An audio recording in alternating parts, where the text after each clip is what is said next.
Bismillah ar-Rahman ar-Rahim. In the name of Almighty Allah, the entirely merciful and the specially merciful. Dear viewers across the globe and wherever you are, I greet you with the best greeting, the greeting that had been taught to us by our beloved Prophet Muhammad sallallahu alaihi wasallam. Assalamu alaikum wa rahmatullahi wa barakatuh. May peace be unto all of you.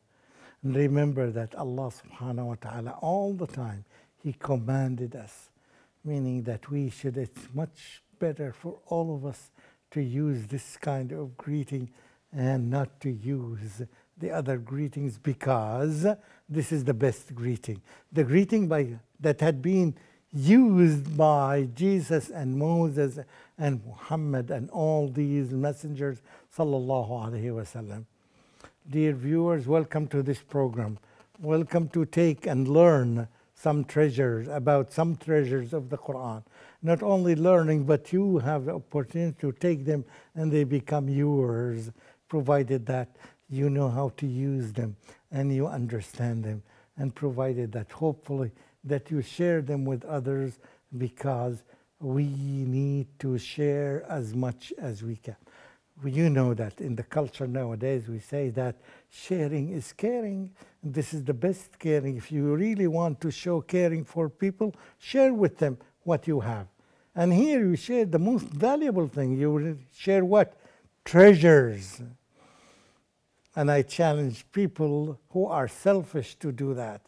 Only people who love Allah and who submitted to themselves to the will of Allah subhanahu wa ta'ala are willing to share these treasures. We ask Allah to make us of those who share these treasures with them.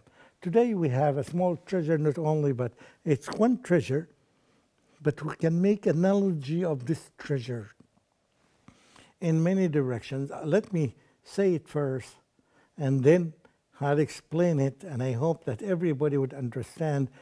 And even when you leave me and when you quit observing this, you can go back to the Quran itself and find the ayah itself. It's ayah number 16, ayah number 66, chapter number 16. أعوذ بالله من الشيطان الرجيم. وإن لكم في الأنعام لعبرة نسقيكم مما في بطونها من بين فرث ودم لبنا خالصا سائغا للشاربين. Literally, I can translate it roughly like this. In the cattle that you have around you, there is ibra. This word ibra, you should highlight it. It's a very important, significant word for us, for the readers of the Quran. All the time when you see the word ibra, that means a lesson to be learned. In the cattle, there is a lesson that we can learn? Yes. What is the lesson? What's this lesson? We made something in the cattle for you to drink. You drink something from the stomach, from the bellies of these cattle. What is the lesson? Between the dirt and the blood, there is a liquid that comes that we make it that's called labanan, pure milk, sa'igan, tasty, pure milk coming out from the belly, from the stomach, from the intestines of the cattle. And we find it very tasty milk. Almost it is known and it is drunk everywhere in the world. for the ones who want to drink. What a lesson. From the filth, between the filth and the dirt in the stomach of the cattle and the blood, from these things, something that's distracted, that come out to us, that we can drink it, and it is very tasty. Subhanallah. Amazing. Wow. And what is the lesson to be learned? It's very obvious. Think of it. What is the lesson to be learned? Yes, you will come up to it. When Allah subhanahu wa ta'ala opens up your heart and you think deeply, or you have this kind of reflective thinking, this kind of reflection, of deep thinking, you will say, yes, that is, Allah is capable of doing everything. Even from the filth, even from the dirt that come out from animals, and from the blood, what comes out, Allah subhanahu wa ta'ala is able to deduce a very tasty, nice, very good smelling drink for all the people across the globe.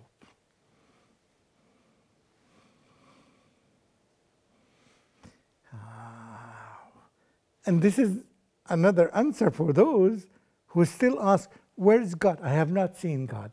You don't need to see God, sir. You see the traces. You see the impact. You see the effect of God. Who made it like this? Who made cattle like this? Where did this milk come from? And you see this milk everywhere in the world. I have never seen a country or an island without milk. So it's so common that's everywhere in the world. So there is no room for anyone to say that I have not seen that. Ask the people who reject the concept of the existence of God, have you seen milk? Have you drunk milk in your life? They would say, yes, many times. Hundreds and thousands, if not millions of times I have done this. And ask yourself, who is the one who brought this milk? Who is it? Which factory did it? Which factory had made this milk, made these components to compose milk for us to make it something very tasty to drink? I know some people have been using milk throughout all their life, 60, 70, 80 years, they use milk. And some people, they live on milk. For example, in deserts, the desert of Sahara, the desert of Arabia, in many deserts in the world, the main food is milk and perhaps some other thing like fruit, like dates or others. But this is the main component. In every meal they do it, they use it. And they are in a very good health.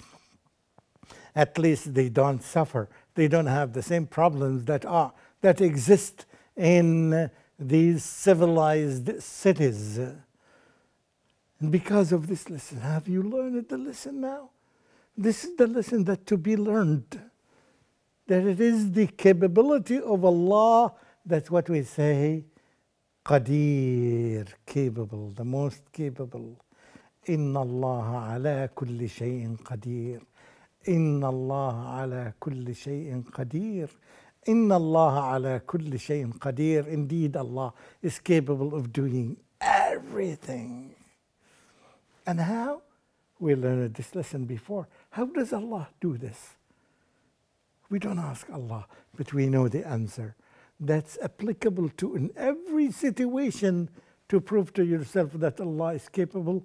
Allah subhanahu wa ta'ala just uses very simple command, be, be, and it is there. It exists. This is the capability of Allah by using one word. You know that people spend, perhaps research centers may spend few years until they come with a drug or substance that may help people and used as a beneficial medicine for them.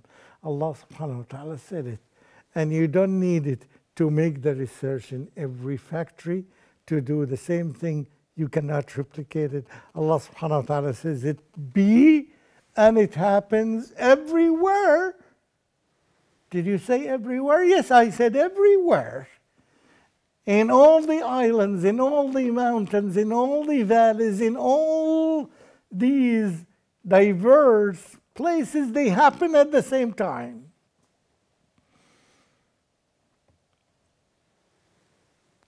Did Allah command the animals, the cattle, to do this? Did they understand the commands of Allah? It's not your business. It's Allah subhanahu wa ta'ala just told it, be, one word, and it flew in all directions. It went to all directions, and all the cattle in the universe, in the world, they did it. How they did it? It's that Allah created them, designed them to produce milk. Be, and it becomes. Isn't it something amazing? It is. It is very amazing, and it is very important. It is a very good medicine for those deviant thinkers in the world, for those people who think in the different wrong direction, not for those who think in the right direction. For those who think in the right directions, they were created like Allah created all human beings with this capacity, with this ability to think in the right directions, but some of them rejected. Some of those people rejected to think in the right direction. What is the right direction? Is to believe in the capacity and the capability of Allah subhanahu wa ta'ala, and you submit yourself and your mind and your powers and your abilities to the command of Allah.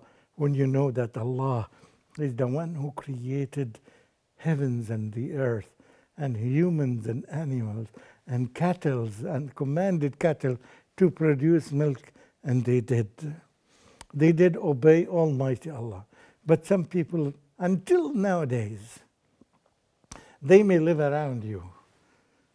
They live in, sometimes in advanced countries, they live in China, they live in Japan, they live in Europe, they live in America, they live everywhere.